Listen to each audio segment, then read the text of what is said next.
우리 요한복음 강의 53번째 요한복음 11장 47절에서 57절까지 요한복음 11장을 마치도록 하는데요. 이 말은 스스로 함이 아니요 라는 제목이 되겠습니다. 47절에서 57절까지입니다. 함께 보겠습니다.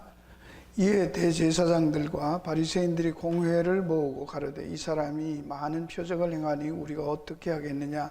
만일 저를 이대로 두면 모든 사람이 저를 믿을 것이요 그리고 로마인들이 와서 우리 땅과 민족을 빼앗아가리라 하니 그 중에 한 사람 그의 대제사장인 가야바가 저희에게 말하되 너희가 아무것도 알지 못하는도다. 한 사람이 백성을 위하여 죽어서 온 민족이 망하지 않게 되는 것이 너희에게 유익한 줄을 생각지 아니한도다 하였으니 이 말은 스스로 함이 아니요 그의 대제사장이므로 예수께서 그 민족을 위하시고 또 그 민족만 위할 뿐 아니라 흩어진 하나님의 자녀를 모아 하나가 되게 하기 위하여 죽으실 것을 미리 말함이르라. 이날부터는 저희가 예수를 죽이려고 모의가 아니라 그러므로 예수께서 다시 유대인 가운데 드러나게 다니지 아니하시고 여기를 떠나 빈들 가까운 곳인 에브라임이라는 동네에 가서 저희가 얘기하라. 사람들이 지금 그 죽었던 나사로가 또 냄새나는 만큼 부패한 그런 시체가 멀쩡하게 살아서 걸어 나오고 하는 사건을 목도했습니다. 근데 거기에 대한 반응이 다르죠. 우리 같은 그런 걸 봤으면 다 믿을 것 같은데 보고도 믿지 않는 사람이 있고 믿는 사람도 있었다라는 것이 지금 성경이 증거하는 내용입니다. 이 예수님의 공생에 있어서 사도 요한이 이렇게 많은 이적들 가운데 특별히 골라서 뽑아서 7가지 기적들을 기록을 하고 그 7가지 기적 중에 이제 마지막으로 나사로가 병들어서 죽고 그 부패한 시체가 될 즈음에 와서 다시 살려내는 이런 역사상 전후무한 사건이죠. 이런 내용들을 보면서 사람들이 놀랍니다. 근데 그 중에 이제 어떤 사람들은 그 사건이 뭐 사실이냐 아니냐, 예수가 누구냐 그런 게 중요한 게 아니라 그것을 하나의 사건으로 보고 대제사장들, 당시의 그 기득권자들인 지도자들인 그 바리새인과 서기관들이 있는 사람들한테 가서 고자질을 하는 것이죠. 이런 일이 있었다고. 그러니까 그 사람들이 이제 부랴부랴 거기에서 회의를 소집합니다. 그래서 회의하는 내용과 그 결정들을 오늘 지금 얘기하고 있는데요. 그렇지만 오늘 이 본문을 우리는 그냥 지나가기 쉽고요. 별로 뭐 회의해서 잡아 죽이기로 하나보다 그렇게 하지만 이 안에 굉장히 그 중요한 내용들이 있고 바로 이것을 이해하지 못하면 12장부터 끝까지 있는 내용들을 잘 이해할 수 없는 것입니다. 이 사건을 보면 그 사건에 대해서 사람들이 반응하는데 마리아교에서 예수 하신 일을 많은 유대인들이 저를 믿었으나 그중에 어떤 자는 바리새인들 가서 예수 하신 일을 고하니라가 이제 지난까지 했던 45절 46절인데요. 두 가지는 바로 이것을 받아들이는 사람들과 받아들이지 않는 사람들이 있다는 거예요. 그 기적을 현장에서 봤음에도 불구하고. 그렇죠? 그러니까 우리는 여기서 뭐 결론적으로 뭘 알 수 있어요? 기적을 본다고 해서 다 믿고 구원받느냐? 그런 거 아니라는 거예요. 그렇죠? 여러분들이 뭘 자꾸 그런 걸 요구하잖아요. 뭐 이렇게 하나님 기도해서 뭐 응답 있고 체험이 있어야 되고 뭐 그런 거 중요하다. 성경 전체를 우리가 쭉 봤지만 체험이 중요해요, 안 해요? 중요해요. 그러나 그게 구원의 절대적인 요소는 절대로 아닙니다. 그냥 자기에게 유익한 거예요. 그렇지만 체험했다고 해서 그 사람들이 끝까지 가냐 그런 것도 몰라요. 그렇죠? 이 요한복음 앞에서 이미 본 대로 3장 17절과 21절에 하나님이 그 아들을 세상에 보내신 것은 세상을 심판하라 하심이 아니요 저로 말미암아 세상에 구원을 얻게 하려 하심이라. 저를 믿는 자는 심판을 받지 아니하는 것이요 믿지 아니한 자는 하나님 독생자의 이름을 믿지 아니함으로 벌써 심판을 받은 것이니라. 그 정죄는 이것이니 곧 빛이 세상에 왔을 때 사람들이 자기 행위가 악함으로 빛보다 어둠을 더 사랑한 것이니라. 악을 행하는 자마다 빛을 미워하여 빛으로 오지 않으니 이는 그 행위가 드러날까며 진리를 좇는 자는 빛으로 원하니 이는 그 행위가 하나님 안에서 행한 것임을 나타내려 하심이라 하니라. 이런 말씀이 있습니다. 이 내용에서도 예수님이 오면 그 빛으로 왔다는 거예요. 근데 예수님이 왔는데 사람들이 볼 때 예수를 빛으로 봤어요? 아니에요. 그렇죠? 여기에서 말하는 빛이라는 게 이런 것들을 성경을 가지고 어떻게 이해를 해요? 예수님을 믿는 것을 얘기하면서 하나님의 독생자의 이름을 믿지 않는다 그랬어요. 여기도 아들을 세상에 보내셨는데 아들을 믿는 것, 저를 믿는 자라고 했고 밑에는 독생자의 이름을 믿는다고 하고 그거 안 믿으면 심판을 받은 것이라고. 그리고 또 그것은 그 정죄는 이것이니 빛이 세상에 왔는데 그 빛이 누구요? 아들, 독생자의 이름. 그렇죠? 이런 게 그냥 다 같은 말인데 표현을 달리하고 있는 것이지 문자적으로 이걸 어떻게 이해를 해요? 빛이 왔는데 사람들이 자기 행위가 악함으로 빛보다 어둠을 더 사랑한 것이라 그랬어요. 그러면 이걸 반대로 바꾸면 어떻게 됩니까? 자기 행위가 착한 사람은 빛을 믿는다. 슈바이처는 예수를 믿었다. 뭐 그만큼 착한 사람이 어디 있어요, 그렇죠? 슈바이처는 예수 믿은 사람이 아닙니다. 인본주의적이고 굉장히 도덕적이고 훌륭한 사람이었습니다. 인류적으로 그렇죠? 간디는, 석가는 뭐 나쁜 일을 했어요? 아니에요. 근데 여기서 말하는 자기 행위라는 말을 우리는 여기서 빛보다 어둠을 더 사랑한 것. 그러니까 어두움을 사랑한 것에는 그냥 보이는 것으로 판단하기 어렵죠. 악을 행하는 자라고 했어요. 어두움을 사랑하는 것을 악을 행하는 자라고 하고 빛을 사랑하는 것은 예수를 믿는 것이고 빛으로 온 것을 증거하는 것이다. 이런 내용들을 우리가 쭉 이 요한복음 1장에서 벌써 했습니다. 자, 이것에 대해서 성경이 어떻게 말하냐면 누가복음 16장 19절 31절에 부자와 거지 나사로에 대한 예수님이 하신 비유가 있죠.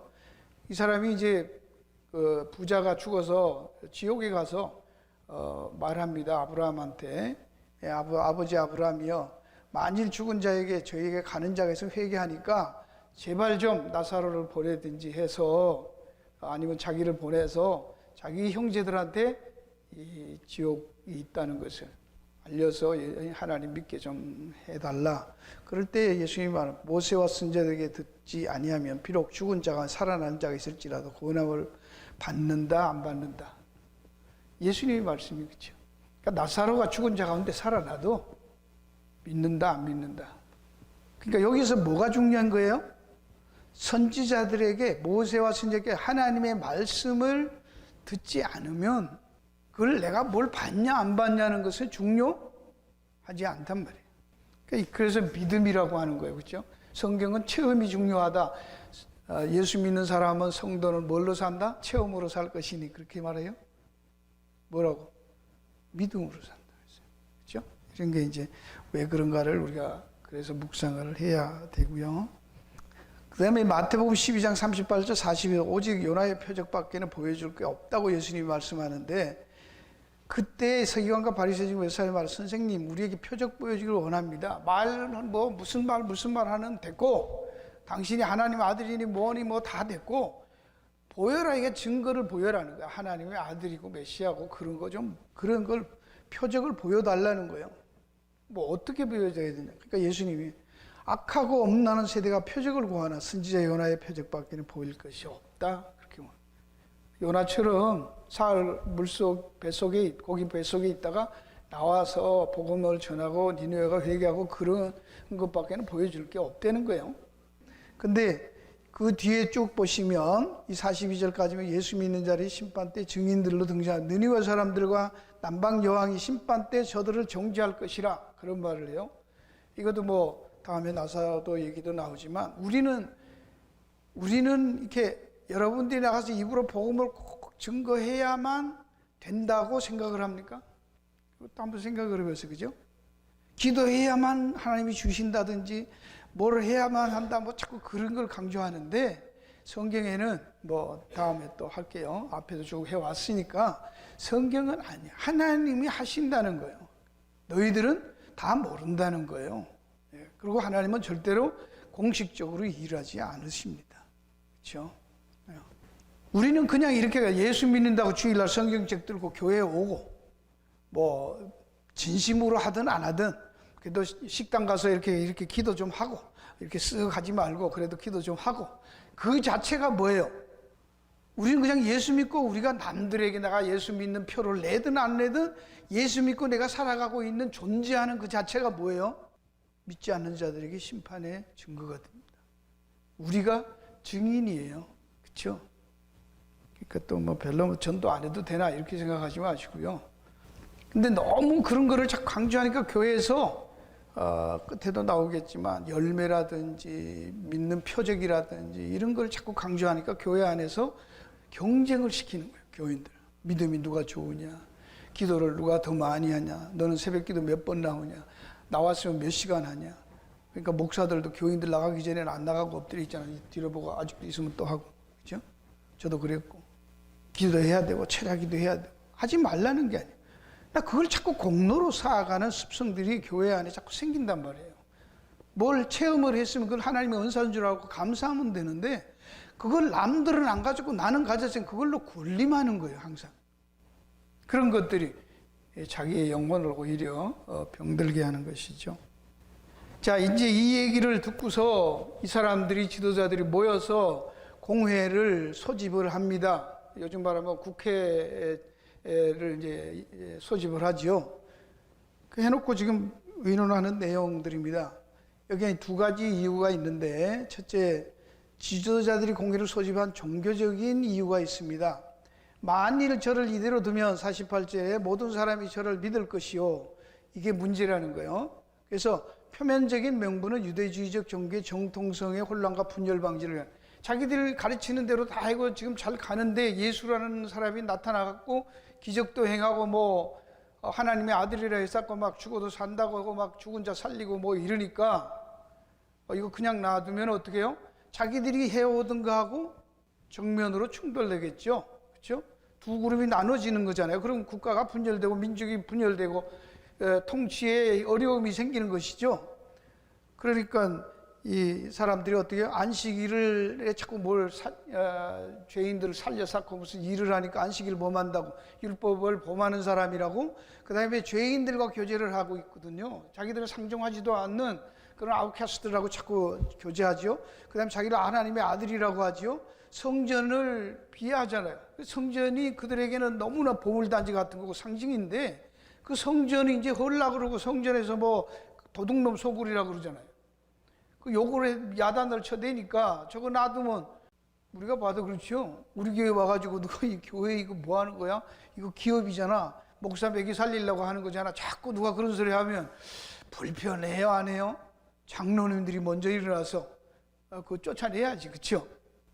이면에는 자신들을 향한 이런 질타의 분노와 너희 아비 뭐 이런 것만 아니라 동시에 너희 아비는 아브라함이 아니라 마귀의 자식이고 독사의 새끼들이라고 그러면서 자기들을 기득권을 지키는 그런 속내가 있는 거예요. 이게 진실이냐 아니냐는 그들에게 관심 없어요.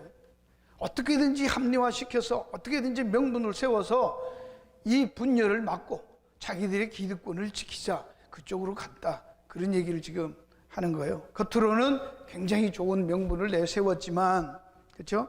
이런 것들을 내어서 명분을 했지만 실제 그 이면에는 이런 것들이 있다.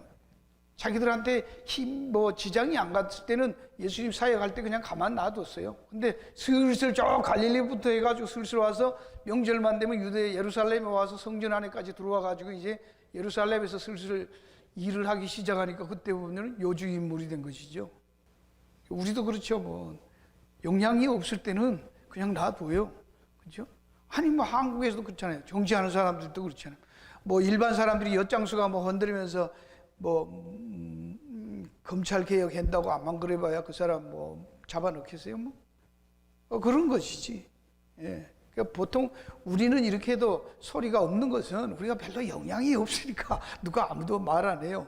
근데 만약에 이게 큰 교회가 돼가지고 영향이 있는 위치에서 제가 이런 소리 하면 뭐 벌써 난리 났겠죠. 그 다음에 이제 지도자들이 하는 게 정치적인 이유가 있어요. 공회를 소집했습니다. 여기 52절에 그리고 로마인들이 와서 우리 땅과 민족을 빼앗아가라. 앞에는 신앙적인 그 예수를 믿는 것 때문에 정통적으로 해오던 그래서 분열이 일어나서 밀란이 생긴다는 거예요. 신앙적인 분열이 오면은 반대가 생기면 폭동이나 뭐 하여튼 밀란이 생길 수밖에 없는 거예요. 두 그룹이 생기니까. 근데 그렇게 하면 어떻게 된다? 로마인들이 와서 우리 땅과 민족을 빼앗아가리라. 민심 위반으로 밀란이 발생해 로마군이 성에 들어와 주둔할 명분과 구실을 주게 되니까 안 된다 이거예요. 막아야 된다는 거예요. 굉장히 국가적으로 민족적으로 신앙적으로 옳은 얘기를 한 거예요. 그러면서 정치적으로도 이게 어떤 영향이 있는가를 지금 말하고 있는 거예요. 왜냐하면 그렇게 군인들이 들어오면 거기에 필연적으로 따라오는 게 로마 군인들이 들어오면 술집하고 창녀들이 들어오잖아요. 그게 어디로 들어온다? 그들이 그렇게 중요하게 여기는 예루살렘, 그 거룩한 성전, 거기에 이런 말도 안 되는 것이 들어오면 되겠습니까? 못 들어오게 막아야 되잖아요. 지켜야 되잖아요. 그럼 예수님 반드시 처리해서 민족도 신앙도 지켜야 한다는 명분을 내세우는 거예요. 뭐 사람들은 다 그렇습니다. 속내는 안 하죠. 그냥 겉으로는 그럴듯한 명분을 찾아서 하지 자기들의 속내는 얘기 안 하죠. 그러나 그들은 속내는 민속 메시아 사상과 자신들의 기득권 지킴에 있었다는 거예요. 그들의 신앙이라고 얘기하지만 율법이니 성전이니 뭐 막 얘기하지만 민족 얘기 그게 전부 어디에 있어요? 민속 메시아 사상. 변질된 거예요. 메시아를 받았지만 그 성경의 언약에 따라서 성경이 말하는 그 메시아가 아니죠. 이 민속 메시아는 유대인들이 갖고 있는 것은 오늘날 교회들이 말하는 기복주의하고 똑같은 거예요. 하나님은 우리 편이다. 하나님은 우리에게 복 주시기를 원한다. 그렇기 때문에 복을 받아야 되는 거예요. 네 영혼이 잘 때까지 범사가 잘 되고 형통해야 되는 거예요. 강건해야 되는 거예요. 그를 위해서 예수님도 하나님도 동원이 되는 것입니다. 그러면서 말합니다. 만일 이를 저대 이대로 두면 모든 사람이 저를 믿을 것이요. 그리고 로마인들이 와서 우리 땅과 민족을 빼앗아가리라. 여기 우리 땅과 민족을 빼앗아가리라. 그냥 들으면 뭐 그럴듯한데 여러분이 성경을 좀 보시면 우리 땅, our land, 뭐 소유격을 써서 이게 우리 땅이 이게 소유격이에요. 이 소유격이라는 것을 잘 생각해야 보통 뭐 이게 우리도 말할 때 이게 우리 교회 그러지만 우리 교회라는 말이 우리가 만든 교회예요? 아니잖아요. 그렇죠? 이게 교회는 누구 교회예요? 주님의 교회라면. 우리 교회가 아니라고. 근데 왜 자꾸 우리 거라고 주장하냐고. 그 옆에 있는 교회가 갈 곳 없다 그러면 여기 와서 우리 교회를 빌려줘 같이 쓰자고 해 말어. 우리 교회, 우리 교니까 안 돼? 주님의 교회라며. 아, 이단이 아니면 같이 쓰면 돼요, 안 돼요? 써야지, 그쵸? 아, 그게 뭘 이상하냐고. 우리도 갈 데 없으면 큰 교회 가서 베델교회 옆에 뒤에 가서 같이 예배 보면 안 돼. 상관은 없는 거예요, 사실은. 그렇죠? 이상할 게 없어야 된다고. 우리라는 말이. 근데 여기 우리라는 말을 할 때 이게 벌써 이들의 의식을 얘기하는 겁니다. 굳이 이렇게 밝혀내는 게 뭐 너무 그렇지 않냐. 보통 쓰는 대로 한다고 하지만 이들이 말하는 앞뒤로 보면 철저하게 자기들 중심으로 말하고 있는 거예요. 하나님이 우리에게 주셨다는 주어가 성전의 주인이 민족의 주인이 하나님이라는 게 아니라 우리가 하기에 따르면 우리 거라는 거예요. 이게 무서운 사상이 기득권을 주장하고 있는 그 사상이 깔려 있다라는 얘기를 하는 것입니다. 그러자 그 회의가 이제 이렇게 끝나니까 그해 대제사장인 가야바가 일어나서 이제 결론을 많은 토론이 있고 난 다음에 결론을 정리해서 말을 합니다. 그의 대제사장의 업무는 놀라운 하나님의 구속 역사를 예언이 됩니다. 그 중에 한 사람 그의 대제사장 가야바가 저에게 말하되 너희가 아무것도 알지 못하는도다. 한 사람이 백성을 위하여 죽어서 온 민족이 망하지 않게 되는 것이 너희에게 유익한 줄 생각하지 않은도다 하였으니 그러니까 뭐 너희들이 뭐 아냐, 뭐 다 이렇게 뽕꾸라들이죠, 그렇죠? 무식한 사람들이니까 모르지. 그래도 다 알고 이제 지도자로서 대제사장이 결론으로 말하, 한 사람이 백성을 위하여 죽어서 온 민족이 망하게 되지 않는 것이 너희에게 유익하지 않냐.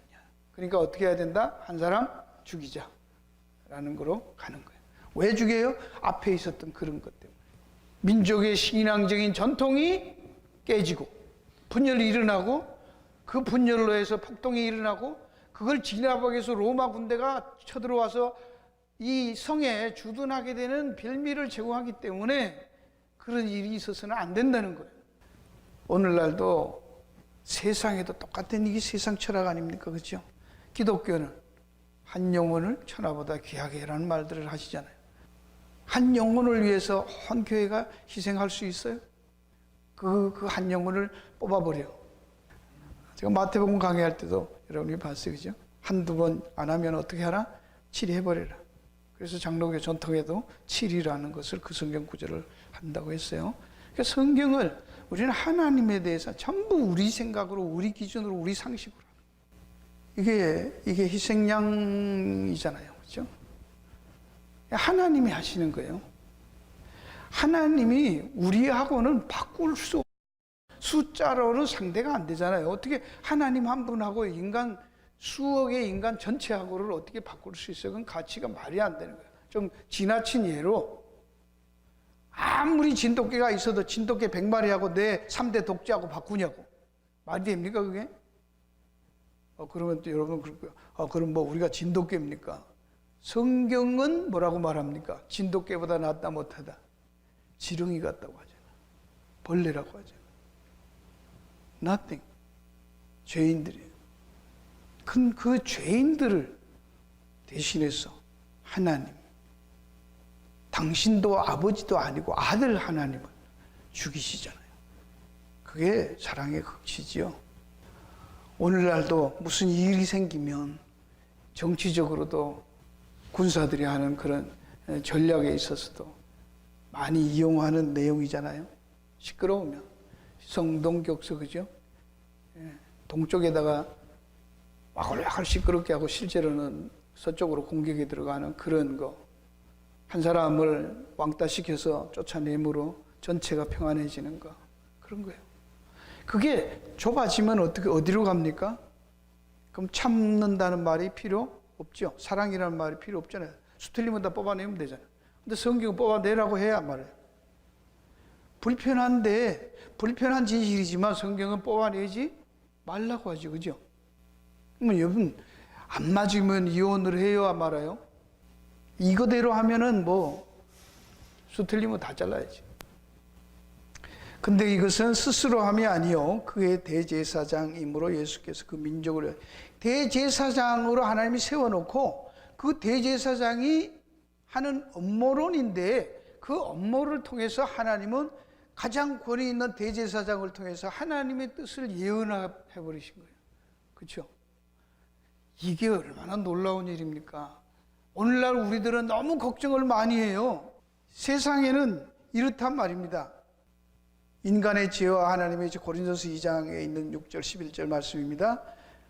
그러나 우리가 온전한 자들 중에서 지혜를 말하는 이는 이 세상의 지혜가 아니요 이 세상에 없으리 관원의 지혜도 아니요 오직 비밀한 가운데 있는 하나님의 지혜를 말하는 것이니 곧 감추었던 것인데 하나님이 우리의 영광을 위하사 만세전에 미리 정하신 것이라. 누구 영광? 하나님의 영광? 거기 우리 영광도 있는 거예요. 이런 것도 잘 이해를 하세요. 이 지혜는 이 세대 관원이 하나도 알지 못했다. 만일 알았으면 영광의 주로 십자가에 못 박지 않아요. 그러니까 그들이 공회로 모이고 지도자고 대단한 사람들이라고 했지만 그들은 몰랐다는 거예요. 모른다는 거예요. 하나님이 감추어진 거면 하나님이 기록된 바 자기를 사랑하는 자들 위하여 예비하신 모든 것을 눈으로 보지 못하고 귀로 듣지 못하고 사람의 마음으로 생각지 못하였다는과 같으니라. 오직 하나님이 성령으로 여기서 우리에게 보이신 성령 모든 것 하나님의 깊은 것이라도 통달하시느니라.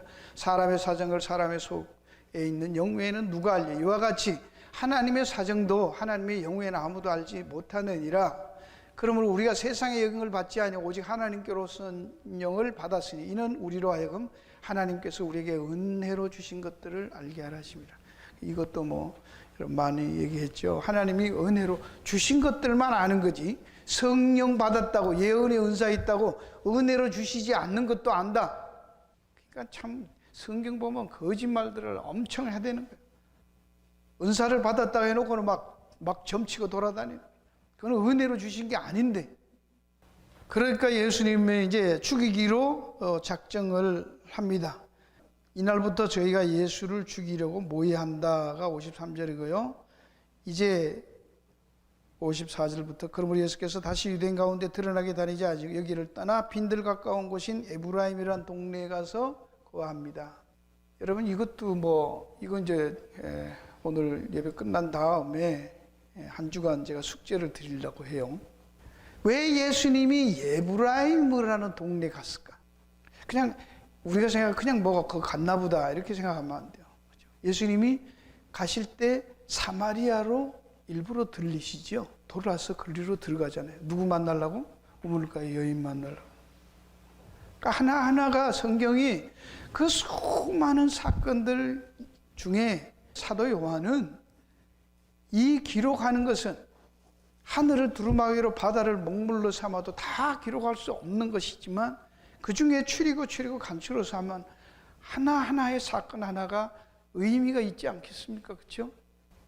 이거 제가 보다가 말았거든요. 이거 에브라임이라는 거 여기 간단하게만 보여드리겠는데, 여러분이 한번 조사를 해서 에브라임이 누구고 어디서 태어났고 어떤 사람이었고 그 후손들이 어떻게 됐고 그런 걸 한번 쭉 아는 데까지 한번 주석을 보든지 가서 가든 그러고 가서 찾아보시든지 하여튼 찾아오세요. 그래서 다음 주에는 끝나고 여러분들의 그 발표를 가지고 한번 쉐어를 해볼게요. 목사가 하면 자꾸 내만 했다고 그러니까 여러분들은 못하는 걸로 알고 그렇잖아요. 제가 안 얘기할게요. 그럼 제가 하는 거랑 여러분이 하는 거랑 대답이 같이 나오나 안 나오나 보면 될 거 아니에요. 그리고 이거에 대해서 얼마나 많은 사람들이 해놨는지도 여러분이 보면 알 거 아니에요. 설교도 찾아보시고 이 부분을 어떻게 설교했는지 보시면 될 거 아니야. 그렇죠? 이제 죽이려고 결정된 걸 아시고 예수님은 피해서 에브라임이라는 동네 가서 제자들과 함께 거기 거하십니다. 6월절 어린 양으로 6월절에 이제 잡혀서 십자가에 돌아가시기 전에 마지막에 여기 들리는 거예요. 왜 그랬을까? 이런 거는 그냥 눈 뜨고 생각하지 않으면 그냥 지나갈 수 있는 얘기이기 때문에 여러분들이 한번 성경 공부하는 셈 치시고 한번 꼭 숙제하십시다. 주중에도 전화하셔서 꼭 준비해 오라고. 오늘 반찬 하는데 비빔밥 하는데 그것만 하지 말고 카톡방에 올리셔서 에브라임에 대해서 찾을 수 있는 만큼 여러분이 뒤지세요. 못 가시면 인터넷에 뒤져도 되고요. 있습니다. 한두 시간만 한두 시간만 될까 모르겠는데 하여튼 의외로 이거를 찾아서 이해를 하시면 여러분 성경 거의 신학교 졸업한 수준입니다. 괜히 또 겁내갖고 우리 못해요 그러지 마세요. 다 해오십니다. 네. 약속은 지키는 거예요. 한번 해봐야 돼. 계속 목사 혼자 설교만 하니까 여러분 앉아서 듣기만 하고 긴나만 나이고 저거 또 나사로가 죽은 거 살아난 거 본 사람들하고 차이가 뭐 있어요, 그렇죠? 목사님이 그랬대. 저거는 내 마음에 맞는 거고 저거는 못 들은 소리고 이건 아닌 것 같고 자기가 앉아서 다 난도지잖아요. 나는 내 생각으로 하는 게 아닌데 그래도 안 하려고 하는데 그럼 여러분이 성경을 갖고 확인을 해봐야 될 거 아닙니까? 그렇죠? 이 내용이 앞에 있는 내용들과 어떻게 연결이 되는지 뭐가 있을까? 앞에 있는 것과 뒤에 있는 것 문맥도 보시고요. 12장도 읽어보시고요. 그 다음에 무슨 사건이 나오는가 보시라고. 성경은 이게 원래 장절이 있는 게 아니죠. 그죠? 그냥 쭉 하나로 돼 있는데 나중에 후대에 이걸 찾기 쉽게 장과 절을 붙인 것이지. 예. 그 12장도 한번 보시라고. 그 다음에 바로 이것 다음에 나오는 거랑 연결이 다 있을 거 아니에요. 그죠? 그런 거를 저는 신학교에서 배운 대로 방법에 대해서 어떻게 성경을 보는가 하는 거는 똑같은 거예요. 신학자들만 아는 비밀이 아닙니다. 그것은 여러분들이 다 공유하시고 알아야 되는 거예요. 왜 그 동네로 가셨을까? 간단하게만 보고 마칠게요. 창세기 48장에 보시면 이거 다 노트에는 적혀 있으시니까요. 야곱이 요셉의 두 아들을 입양하죠. 창세기 할 때 강의한 것 같은데요. 5절 6절에 보면 내가 애굽으로 와서, 야곱이 그럽니다. 애굽으로 와서 요셉한테 이르기 전에 애굽에서 네게 낳은 두 아들 에브라임과 므낫세는 내 것이라, 루벤과 시몬처럼 내 것이 될 것이라고 입양을 합니다. 이게 무슨 내용이죠? 쉽게 말하면 요셉이 누가 되는 거예요? 야곱이 되고, 야곱이 요셉이 되는 거예요. 요셉의 아들들이 야곱의 장자가 됩니다. 지금 아시겠어요? 루벤과 장자인데 이걸 빼고 요셉의 아들들을 장자로 삼아버리는 거예요. 그러면 이 말이 무슨 말입니까? 손자들을 아들로 다 삼아버리는 거예요. 장자로. 이게 성경이 참, 하나님, 우리가 생각할 때 웃기는데 하나님 마음대로 하신 것 같죠? 그렇게 해서 기업을 줄 때 두 사람을 한 사람씩 해서 두 몫을 줍니다. 다른 아들들 같이. 그러면서 우리가 아는 대로 예수님은 이 장자에게서 나옵니까? 다른 아들 유다에서 나옵니까? 유다의 후손이죠. 여기 장자는 누가 됩니까? 에브라임입니다. 왜 에브라임이 되는가 보세요.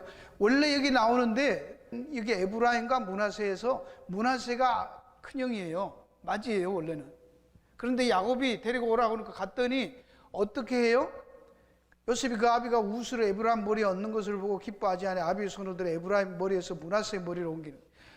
우스를 동생한테 하니까 큰아들한테 해야 됩니다. 므낫세가 큰아들입니다. 모르는 줄 알고 눈이 어두우니까 바꿉니다. 손을.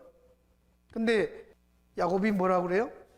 그리 하지 마십시오. 그러되 아비가 허락지 않게 가르쳐. 나도 안다 내 아들아, 나도 안다.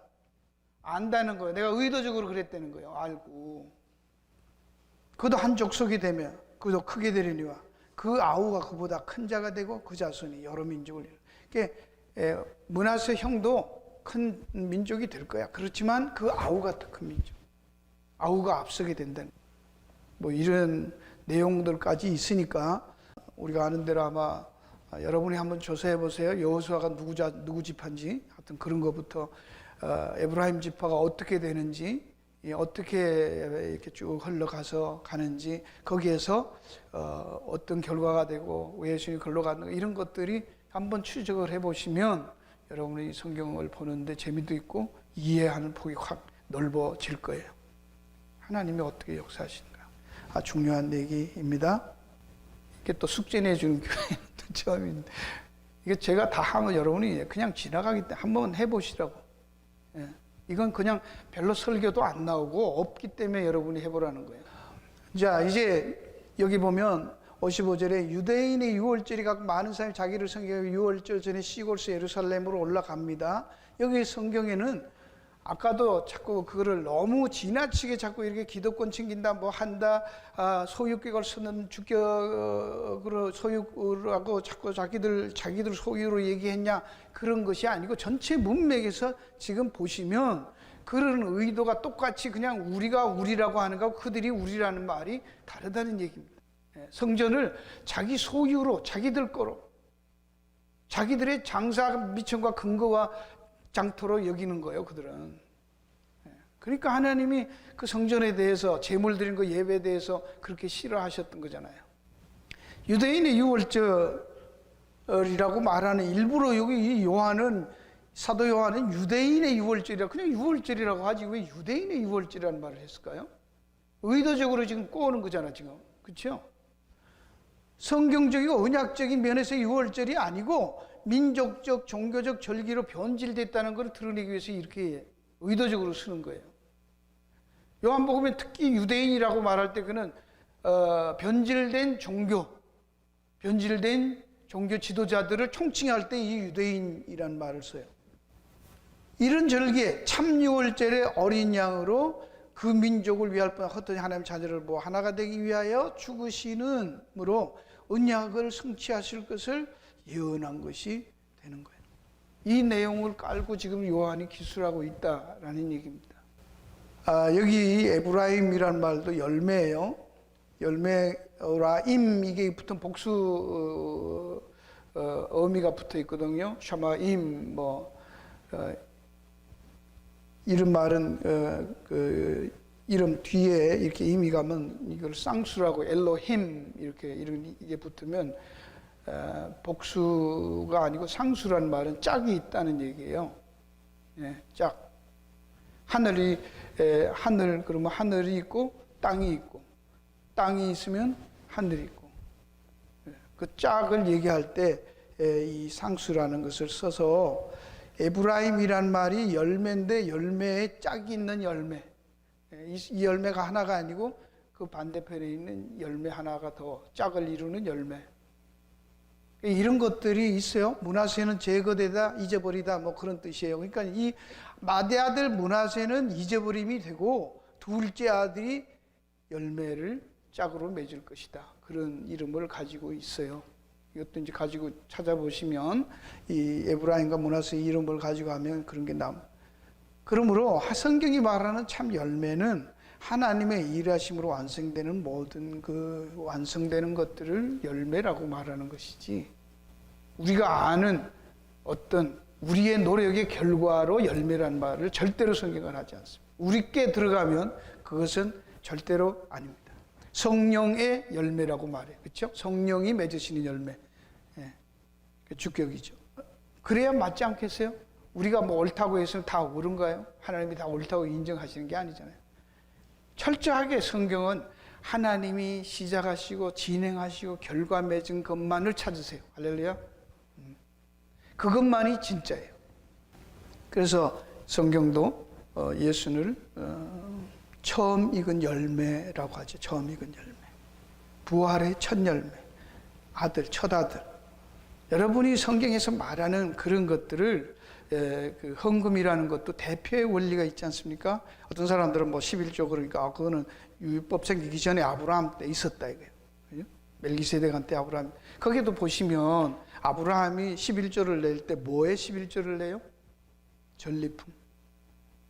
그 전리품, 이겼다. 하나님이 이기게 하셨다는 것을 상징으로 드렸던 것이지, 그걸 취한 거에 소득의 11조를 낸다, 다른 거 다 먹는데 냈다, 그런 의미가 아니죠. 그렇죠? 왜 첫 익은 처음 것은 하나님이 구분해서 마지는 다 내 것이라 구분하잖아요. 그 마지가 누구예요? 하나님이요. 아들, 안. 대표 원리로 얘기한 건데, 우리는 축복의 수단으로 11조를 내면 하나님이 그냥 창고문을 열고 준다, 그렇게 돈 챙기는 수단으로 하는 거예요. 방법으로. 성경 그런 얘기 없습니다. 하나님 뭐 부족해서 우리들 그 때 묻은 돈, 코 묻은 돈 그거 자꾸 긁어 모으시겠냐고요.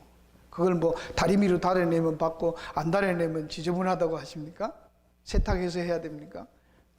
그런 게 얼마나 뭐가 묻어 들어가는지 몰라.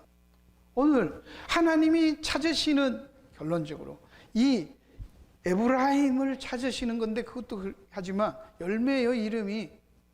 결론은 뭐예요? 열매가 뭘까요? 하나님이 가장 기뻐하시는 열매는 그리스도로 구속받은 하나님의 자녀된 사람이 열매예요. 그렇죠? 우리가 한 공적, 우리가 한 업적이 열매로 내나요? 하나님이 그걸 좋아하세요? 그냥 생각하세요. 하나님이 찾으시는 열매는 한 알의 밀알에 주어서 많은 열매 맺는 건 뭐예요? 업적이에요? 결국은 하나님이 말씀하는 그 결론은 아들로 구속함을 입게 한 자기 자녀 삼으신 우리들이에요. 사람이. 그래서 한 영혼을 귀하다고 하는 거. 영혼이지. 무슨 우리가 뭐 대통령이 되거나 무슨 큰 거 하거나 뭐 선교하거나 교회 예배당을 몇 개 짓거나 그런 업적의 열매로 상급으로 뭐 그렇게 하기 시작하니까 전부 경쟁 붙이는 거예요. 평생 뭐 그런 거 헌금 못하고 교회 예배당 못 진 사람들은 가면은 개털 모자 쓰고 있을까요? 성경에 없는 얘기죠. 오늘도 예수님께서 그들의 업무를 통해서 하나님은 당신의 뜻을 이루어 가시면서 가장 귀한 열매 맺는 사역으로 주님께서 그곳으로 가셔서 참 열매를 어떻게 맺는가를 보여주시고, 우리가 아는 대로 에브라임은 바로 남북이 갈라졌을 때 위에 사마리아가 된 그 에브라임 지파입니다. 반기를 들고 북이스라엘이 된 게 에브라임. 그들을 열매로 거두시는 거예요. 이해하시겠습니까? 그게 은혜죠. 예루살렘을 떠나서 그들을 므낫세로 버리시고 있게 하시고 이쪽으로 가서 또 다른 우리에 들지 않았던 그들을 모으시는 일 하신단 말이에요. 기도하겠습니다.